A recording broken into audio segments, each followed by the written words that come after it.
Ferramenta de seleção laço.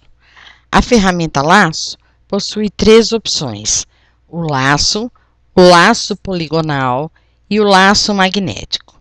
Então, nós vamos entender como funciona cada uma dessas ferramentas. O laço, você vai simplesmente arrastar o seu mouse sobre a tela e ele vai selecionar aquilo que você quer. Logicamente que eu tenho que ter um certo controle no meu mouse para poder selecionar o que eu quero perfeitamente. Não é fácil, é mais difícil de a gente trabalhar, mas é uma ferramenta válida de você conhecer. A segunda opção do laço é o laço poligonal. Esse eu posso ir dando cliques em volta da minha imagem para ir selecionando. Então, eu vou clicando em volta da minha imagem e vou selecionando aquilo que eu quero. É só ir dando cliques e você consegue ir fazendo a seleção.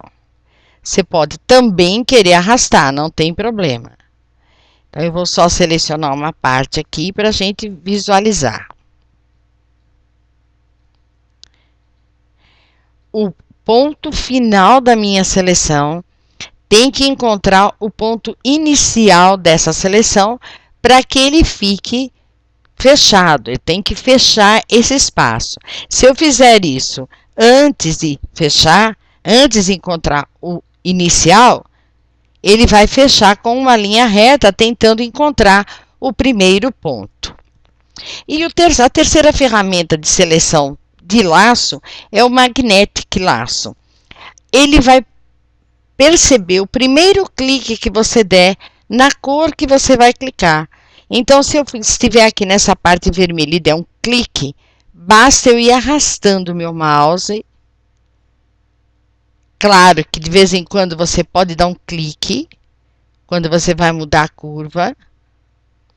Pode ir dando alguns cliques, ele é muito mais fácil da gente fazer a seleção do que os outros laços. Eu só vou fechar aqui para a gente visualizar. Vamos fazer um pedaço menor aqui e pronto. A hora que eu der o último clique, ele vai estar selecionando com um laço magnético. Então, ele, na verdade, interessa o primeiro clique que você der.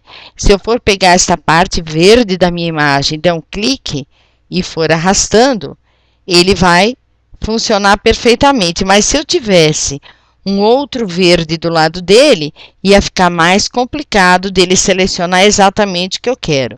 Então, ele é válido para quando as cores são bem contrastantes uma perto da outra.